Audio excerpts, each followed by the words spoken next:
Hello, everybody. Welcome back to Yanks of the Kop. We're here fresh off of the 2-0 victory over Midtjylland. I think that's how you pronounce it now. It's 2 episodes now. Still can't provide it. Here with my main man, Wahomie. Andrew has the day off today, but we had to bring back Peter Phillips after the technical issues we had last time. And, no better game to have him for a Champions League match. So how you doing, Peter? Thanks for coming back on, man. Yeah, thanks very much for having me back on the show. Unfortunately, we had a few technical issues last one, but fingers crossed it all goes smoothly on this occasion. Yeah, Andrew's not here, so I'm sure he'll be fine. He always brings everything down. So, no, I'm just kidding.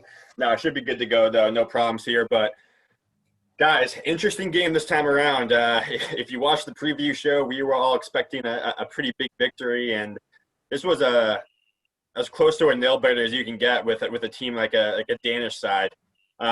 Peter, I'd love to hear your overall thoughts. What did you take away from this game today? Yeah, I think from the starting lineup, you could see that Jurgen Klopp already had one eye on the weekend against West Ham, didn't he? Sort of took his eye slightly off the ball tonight with the Champions League starting 11, and I think it seemed to show in the performance.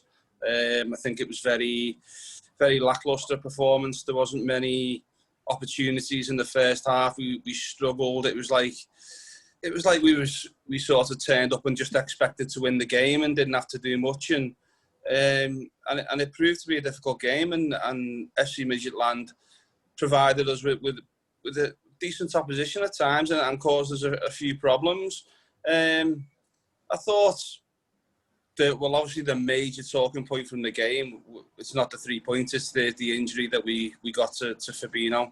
So if now he's going to be out for 2, 3, 4 weeks, then we're going to really, really struggle at in the centre-back position, But I thought Reece Williams come on and he done really well. Didn't put a foot wrong, to be honest. And I know it's not against the best opposition, but it's one of them now. He might have to be thrown into the deep end depending on the situation, and it's up to him whether he sinks or he swims, and it's all down to himself. Now he could get this chance to grasp a first team opportunity with both hands.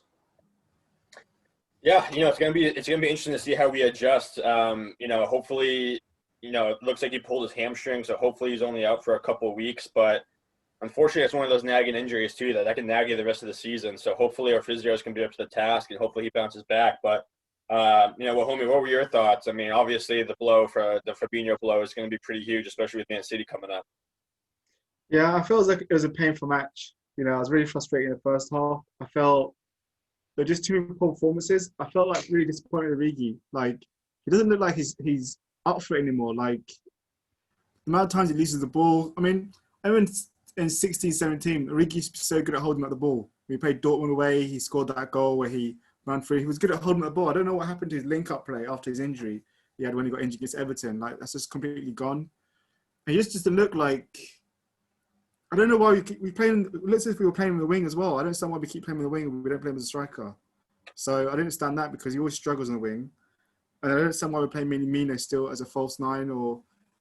the role. He can't do that role. It's not his. He's a 10 or he plays midfield. So I thought them two really struggled, really up top, and then I felt like,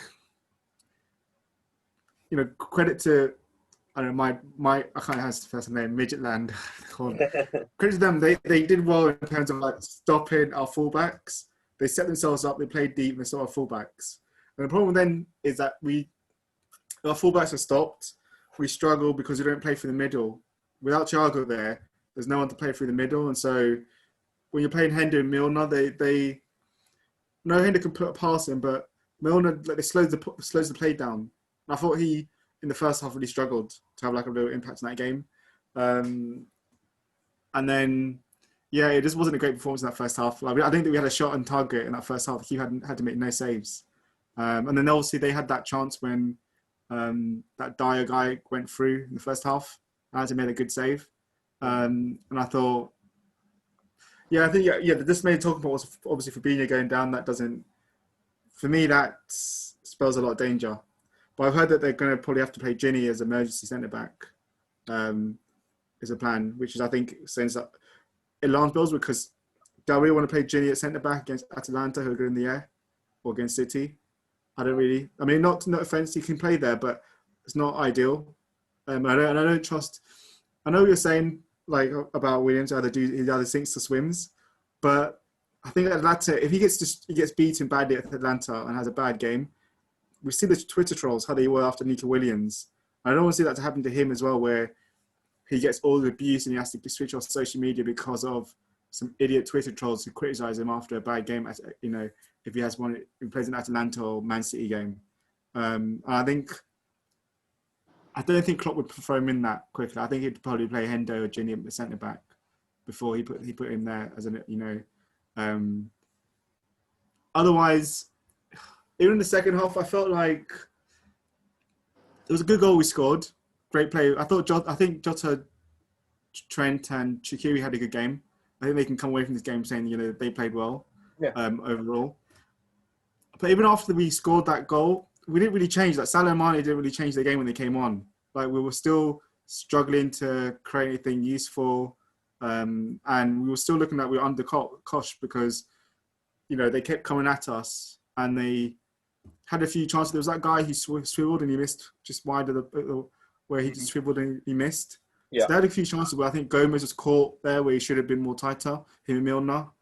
And then obviously, so I think overall, this is one of those games, just get the 3 points, that's what mattered. We don't do the Champions League easy way, it's the Liverpool way. We never do it the easy way, so it's always the hard way. Especially in the group, we never play 100% when we're in the group, but some of the takeaways I had from the game was, number one, we were not ready for the physicality that the Danish team brought. I mean, they had 3 yellow cards in the first half. They were not afraid of us whatsoever. I mean, for them, everyone came into the game thinking that they were going to lose because it was at Anfield, a Danish team against the Premier League champions. So for them, they were just going out there like, listen, we have nothing to lose. Everyone thinks we're going to lose anyway, so let's just go out there, put our best foot forward and see what happens. And sure enough, I thought they played a hell of a game on their side.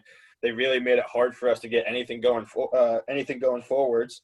But like you said, I was really disappointed with the performance of Minamino and Origi, but I don't necessarily put it all on them because they should have been in different positions. They should have switched. Like Minamino is not a true out, number 9.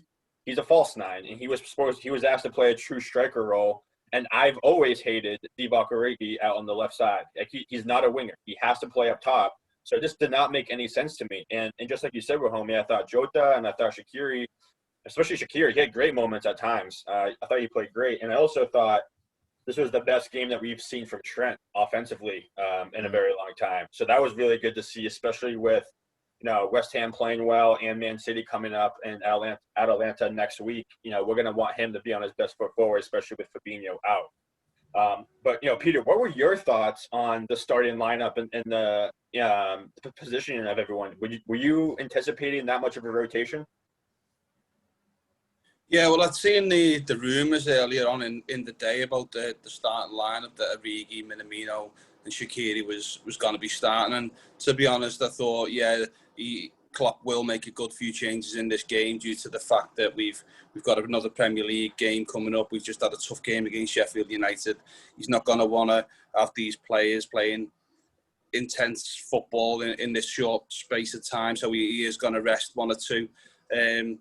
I fully expect him to go with the same back four, which he did, and sort of mix it up in the midfield and the strike force. But to be honest with you, it didn't really work, did it? Because the front three obviously sat on the bench. These three who was on the pitch didn't really gel together. There was only Jota really who was a bit of the live wire in the team. I thought Shaqiri done well at times, but like you said, but you've both alluded to Origi and Minamino was pretty.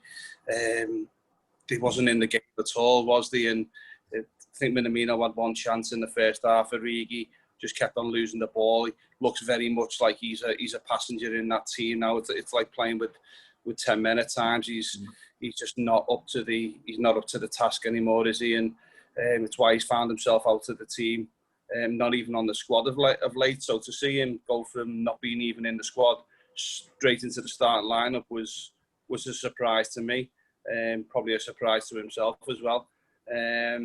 So yeah, I was pretty happy with the lineup. I wasn't disappointed. I thought it'd be good to get a few different players some minutes and see how they get on. But in the end, we needed to bring on the big guns and the firepower, didn't we? Really, that Wijnaldum, Firmino, Salah, and Mane have all come on the pitch to finish the game and get us over the line. So yeah, it's one of them where Klopp can look back and look at it as something that he's tried and it's not come off, and something that we'll learn from. So going off of that, Peter, something that we've talked about on here, is that, we are at our max capacity for, non-homegrown players. Would you expect Liverpool to sell a guy like Divock in order to free up a spot so we can go get another center back? Do you think his time's numbered here? I think so personally, yeah. I'm not sure as well whether Van Dijk being removed from the Premier League and the Champions League squad for this season might have freed up a space as well. So I think come January now, it's not even a case of will we, won't we. I think it's without a doubt that Liverpool will go out there now and buy a central defender. Who that'll be, we don't know. There's a lot of players being linked. Obviously, it's a tough window to buy. And like I was talking to a few of the lads who speak to Liverpool fans, and I said this centre back signing this January, it's going to be a very important signing, because it's not just for now, it's for the future. And this player has got to be somebody who's experienced, but he's not too old. He's probably played in Europe, so it's gonna have to be a player of some caliber. It's gonna have to be somebody who's like I say, not too old. So it's very important that we get this signing of a central defender in January, right? Because if it doesn't work out, then you haven't got much scope to move until Virgil comes back from his long-term injury, have you? No, and that's exactly it. And I think I even tweeted it out the moment Fabinho went down. You can now guarantee that Liverpool's going to have to shovel out over 50 million for a quality center back now, because I mean, we saw it when Reece Williams came in. I don't think he did a bad job by any means, but you could just see, he hasn't been playing with Joe Gomez a lot. There's a huge disconnect there, and especially because Joe is still getting used to more of a leadership role in the back. Like exactly like you said, we need a guy who can slide in there and not need the Gomez to be verbal next to him. A guy who just knows his positioning, knows how to be disciplined, knows how to keep the line in order. I mean, one of the big names that everyone's talking about is the guy for Leipzig, Upamecano, I think is what his name is. I'm always going to butcher that name, but the problem with that is they're in the Champions League right now as well, right in a big fight with PSG and Man United in the same group. So unless they drop down into Europa, you're going to be looking at probably even closer to 60, 70 just to get him away from that team. And we know how much sticklers, FSG are spending money. So, I mean, well, homie, what do you think? I mean, I tweeted straight away as soon as Firmino went down. I said, Upamecano, look, FSG has always said that if they identify a player that's world class that will transform the team, they will spend the money. And I think right now, we've seen obviously if Fabinho if he gets a hamstring and he's going out for 4 weeks now, is he going to get another hamstring again throughout the season? So exactly. What it shows, we can't rely on him to stay fit the whole season. Then, realistically, that's what it shows. Matip apparently is not even going to be ready for the West Ham game. So if he's not ready for the West Ham game, like that means you can we can't rely on Matip. You can only play one game a week.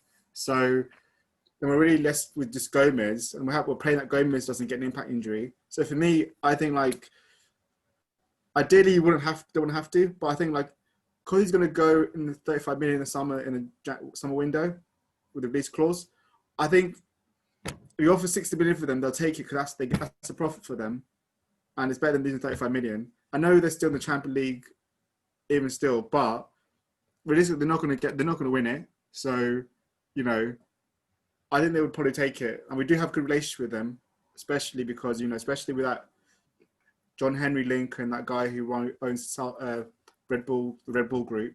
So there is a potential there to say, look, we want him. You know, but we're gonna have to pay we're gonna have to, like we did with Van Dijk, we have to pay the premium because we need the best. You know, we don't need a K-back. Well, K-back's decent. We need someone that's top quality, that's gonna come in, that's commanding, it's gonna, you know, gonna give us that surety at the back, and he fits the bill. He's 22, just turned 22, fits the bill. He's everything that we'd want in a centre back. So I think we bite the bullet, find that 60 million or 50 million, how much it is, and just pay it, because we, like Peter said, this is going to be for the long term.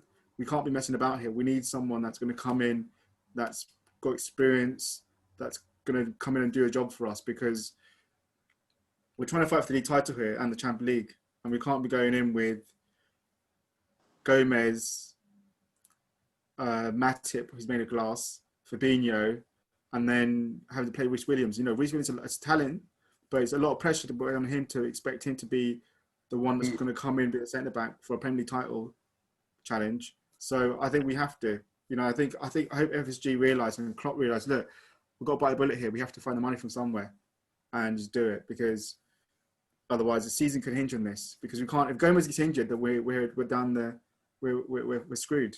Yeah, no, and I agree, because, like, you know, there's been a lot of rumors too about, like, Ben White, and for me, just Ben White's not experienced enough. You know, he just hasn't done enough on the biggest stage. When you look at Upamecano, I mean, he's been in the Champions League. He's been very competitive, you know, in the Bundesliga. No, he is proven. And the other thing about him is, like you said, it's his age. I mean, ultimately, if you bring him in, Matip becomes the fourth center back, which I think everyone's okay with, especially with his injury history. Talent-wise, that's, I mean, better than what Lovren was as our fourth option. But then you also now have a nice combination between Gomez and Upamecano. You know, when Virgil comes back, like, you're not going to miss a beat with either one of those guys in there.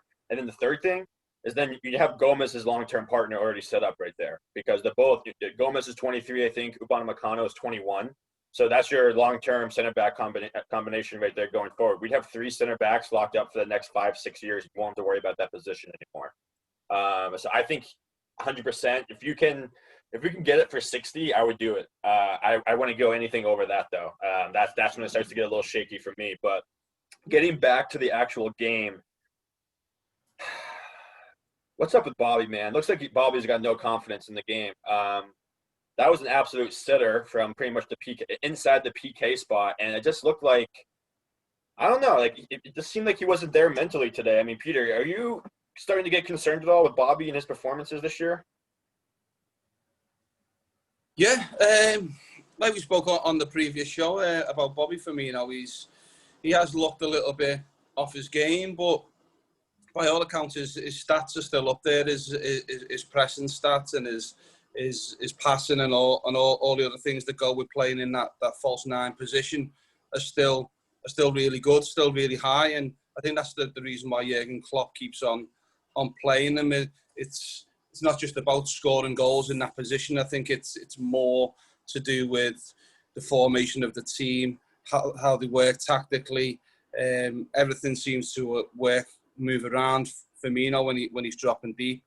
And although he did play a different role against Sheffield United and scored a goal at the weekend, his form to the naked eye looks as though it has dropped. But then when you look at a little bit further into his performances, like I say, his movement, his passing, his work rate, all them stats are still good, or still decent high numbers, and there's probably no one in the squad who could probably reach them totals at the moment. So I just think this season, I think he's going to be turning 30 this season. It'll be interesting to see what happens at the end of the season. Does Klopp give him another 12, 18 months? Does he extend that contract, or does he decide to move him on and possibly bring somebody in who's obviously younger? I think the work probably is going on behind the scenes with the replacement of the front three, because obviously they're all pushing 29, 30 years of age, and the club would be silly to stand still and just expect these three players to go on forever. So in the next couple of seasons, these three players are going to have to be replaced in some way. So first of all, I think it would be Bobby Firmino would be the first out of the three to leave the club. Don't get me wrong, I think he's a quality player. I've always loved Bobby Firmino, class player, world class. But every player comes to a point where they have to give their all for the team, and are they on that downward curve, if you like, and they've hit the levels that they've reached, and they're not going to be going back to them heights again. So it could be the end of this season. It could be further into to the summer after. But I think the club are definitely behind the scenes now, looking at them players of a similar ilk to Bobby Firmino, who are going to be able to play that role, link up, and provide the glue that sticks the team together, if you like, in that position. Yeah, I think going back to what you said about him in Sheffield, I think that's going to be the role for him going forward. I think we're going to see the 4-2-3-1 be our formation going forward, and I think if you put him in that 10 role behind a Jota, a Salah, who's going to stay up top, I think that is going to take a lot of pressure off of him. And I also think that from just the casual fan standpoint, Bobby's going to get a lot more appreciation because he's not going to be relied on to score goals, and people aren't going to keep seeing him as an out-and-out striker, even though he's not one anyway. And then again, something we always talk about here is once Thiago comes in. I think when Thiago comes in, that's when we're really going to see the best of Bobby, because that's really the closest thing that we've had, to a Coutinho-type player since Coutinho left. So, overall, I'm not too concerned. I was just kind of more disappointed the fact that, I just didn't like his body language when the ball was coming to him and when he put it over the bars. I could tell the moment he made contact, I was like, it's going over. He was just leaning way too far back. Well, homie, what are your Bobby thoughts? I know we talked about this before we started recording. I get what Peter's saying about the overall work rate and stuff, and I think that is still there. But I'm just surprised. I thought after him scoring against Sheffield United that he'd be more confident, that would get the cobwebs off. But he doesn't look it. But I think I agree. I think I want to see him in the 4-2-3-1 as the 10, because I think that allows him to get in the box, allows him to link up, create, and takes the pressure off him. So I think I'd want us to go that way and just allow Bobby to go back to his Hoffman days where he was playing as a 10. I think that would bring out the best in him. So that's what I'm hoping that Klopp does for West Ham and Man City and Atlanta. He goes that formation and brings out Bobby in that way. But otherwise, overall, I'm not too concerned. And I do think, I agree that with Bobby 30, that next summer we should be looking at replacing or, bringing someone else in. And maybe moving away from the Bobby system and bringing a proper striker in that can press but can actually score goals at the same time and link up players, because I think eventually we're going to have to move away from Bobby being the system. Yeah. No, we're approaching it. We're definitely approaching that time, especially with the type of players that we're bringing in now, especially with a guy like Thiago and how we like to play from out wide. I think we're getting to that point where we're not really playing that rock and roll football anymore, and we're much more structured. So I think you're absolutely right that we're going to get to that point, but we're not there yet. We're not there yet for sure. But the other big thing that came out of today was the draw between Ajax and Atlanta. I think that is a massive, massive result for us, because now if we can go out and get 3 points against Atalanta next week, all of a sudden we're sitting at 9, and our next closest competitor sitting at 7? They'd be at 7, best case scenario. Yeah, they're on 4 points now. Oh no, they'd be at 4 points. Yeah, they'd be best case scenario. Yeah, and if we beat Atalanta, best case scenario, we'd be at 9 points. Our closest competitor would be at 4. So, at that point, one more draw, and we're probably in. We can start rotating, especially with the schedule coming up. I think it's going to be massive for us now to get those 3 points. Peter, what are your thoughts on that tie? Number one, I think Ajax was up 2-0, right? And there's a second half comeback from Atalanta. So how big of a result is that tie for us? Yeah, I think that's a massive result. Like I said to you guys before we started, I knew it was 2-0 to Ajax, but I didn't. By the time I'd left where I was to come back to the house, I didn't know the score. So when I found out that it was a 2-2 draw, then I thought, yeah, that's a very positive result for Liverpool. Obviously, now we can, if we, like you say, go away to Atalanta and get the 3 points, which I'm sure Klopp will be very keen to do so. I think he won't be messing about in that game. It'll be a full strength squad, 100% on the game, and wanting to come away with the 3 points, like you say, to take us to 9, to then enable us to sort of start putting our fringe players in, if you like we did tonight against FC Midtjylland. So yeah, I think it's a very, very important result, because to be honest with you, I think we'll beat Ajax at home. Obviously, we're more than likely going to beat FC Midtjylland away as well. So I just think, yeah, then 3 points against Atalanta will more or less see us through the group with 3 games to go, if you like. Yeah. I'm looking at the pictures. So we've got Atalanta back to back. Yeah. Right. Playing Yeah. away. We're playing away on the 3rd of November. Then we got Man City, then Leicester. Then we play them away. We play them at home on the 25th of November.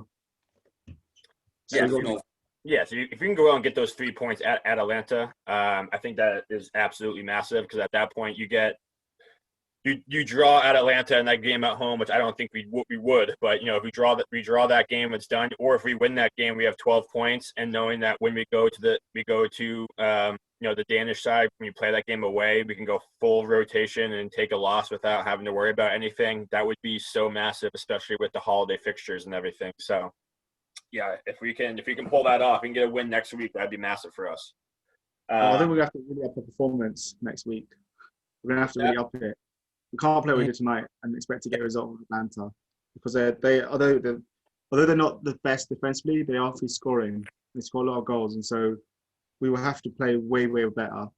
And like Peter said, there's no messing about. It has to be. I know we've got City on the weekend, on the Sunday, but it's got to be the best team out in that game, the best team 11 you can against Atalanta. We want to get anything from that. Sure. Yeah. So I mean, before I ask the man of the match question, what did you guys think of Joe Gomez's performance? I thought he done relatively okay. He seemed to be a little bit more dominant in the air than he previously was in the Sheffield United game. I think the stats said that he only won less than half of the aerial duels in that game against Sheffield United, and from what I could gather and watching the game, he seemed to be a little bit more solid in the air. Once or twice there was a couple of lapses in concentration when he tried to flick the ball around the defender. It could have got caught. All in all, he looked pretty safe. He seemed to help Reece Williams as well, didn't he? He seemed to be guiding him along. So for me, it was a decent performance. Nothing outstanding. He just done a job for the team, and yeah, probably a 7 out of 10 performance for Joe Gomez. Yeah, I agree with that. I think there were maybe once or twice he could have got closer when that guy swiveled in Milner, but otherwise, I think overall, like he did enough. Like, I mean, he wasn't really that badly threatened. So it wasn't as if like they really exposed him in any way. So I think he did well. And I think also because obviously as well with Williams coming on, that's the first time they really played together. So I think he did enough well to like guide Williams, and Williams did look assured next to Gomez. So I think a solid 7 for him. Yeah, because I was really impressed with him. I know from like an actual game perspective, there was a couple moments like Peter said, where it was a little bit shaky, but from a leadership perspective, I mean, this kid's grown into his own these last few games. And it's really awesome to see, because hand up, I was one of his biggest critics at the start of the year. Incredibly undisciplined, always finds himself in the wrong position. But you can tell that he's taken it upon himself these last 3 games to really take charge of the defense and make sure he's not the guy making the mistake. And Yeah, again, he made a couple decisions that ended up working out in the long run. But, I mean, all in all, I was very impressed with his leadership, how he helped Williams, kind of get comfortable into the game. And, again, I haven't once really criticized his discipline and his positioning since Van Dijk left. So, really props to him for really stepping up, trying to take more of a leadership position. And I think if he keeps on this track going forward, next year we'll be talking about maybe some of the best center back partnerships in the world, not just the Premier League. If he keeps it going on this path, His test is going to be against Sterling because they have he got done in the away game last season, so it's going to be against Sterling. But they haven't had that bit of spat since the England scratching. Yeah, exactly. So we'll see. We'll see what happens with that. I mean, I'm not sure, but anyway. So man of the match. Who did you guys have for your man of the match today? I thought Trent Alexander-Arnold for myself. I think I mentioned it on the previous show that he had a little bit of a late start. He missed the pre-season, didn't he? It's going to take him a little bit of time to catch up. And I said that you're going to see a different player over the next few games and over the next few weeks. And I think that's what I was sort of alluding to there has been proved right, because today, every time he got on the ball, his head was up. He was looking for that creative pass, wasn't he? He made that run in the first half where everyone thought he's going to cross the ball, and he dribbled his way inside the box. Thought he popped, hit it with his left foot. It sort of opened up for him for a left foot shot, maybe into the bottom right hand corner of the goal, but he chose to pass. But his cross-field passing, he set up his assist for the goal. Just his overall game work rate, everything, mainly going forward. But I just thought he was the standout player for me, just above Diego Jota, who also had a very good game. But yeah, Trent for me. Yeah, I agree with that. I think Trent was really, really good tonight. He was really threatening. He was always an outlet on the right. He was creating good balls in the box. He looked back to his attacking best. Well, obviously still levels to go in terms of how he's top best, but he looked like he's getting back to that level again. Link-up play with Shaqiri for Jota's goal was world class. I think they couldn't handle him all night. And so, yeah, for me, he was definitely looking like he's getting back to that Trent Arnold. And I think we're seeing two sides. The Sheffield United game, we saw the defensive side of Trent, being really solid defensively and putting a really good defensive shift and not maybe attacking that much. Tonight we saw the attacking side. So hopefully on Saturday we see the full package, him going defensively and attacking wise. So yeah, it's looking promising with Trent. Yeah, I feel like he and Robertson almost switched roles this game, where all season we've really seen Robertson being the guy bombing forward and Trent staying back, and I think today we saw a lot more of Trent getting forward and Robertson staying back a little bit more. But yeah, for me, same exact thing. I think it was Trent. No question, best game of the year for him by far, in my opinion. Again, they could not stop him, and I was thrilled with his dribbling. We saw that one clip of him in English practice when he skinned the fridge. But I thought it was great to see him do it in a live game. That was a really good performance out of him. So he's my man of the match as well. But that pretty much wraps up this episode, boys. I know we got West Ham United coming up on Saturday, I believe. So we'll be back later this week. But Peter, thanks so much for joining us, man, and hopping on. We really appreciate it. Yeah, very welcome. Thanks for having me on again. And thankfully everything's worked fine this time. All connection, no problem. Yeah, all good. Cheers, boys. Yeah, cheers to you, man. We'd love to have you back. And for everyone else out there, we appreciate you guys listening. Go ahead and hit that like and subscribe button, and we'll see you for the pre-match for the West Ham United. Take it easy, everyone. See you, boys.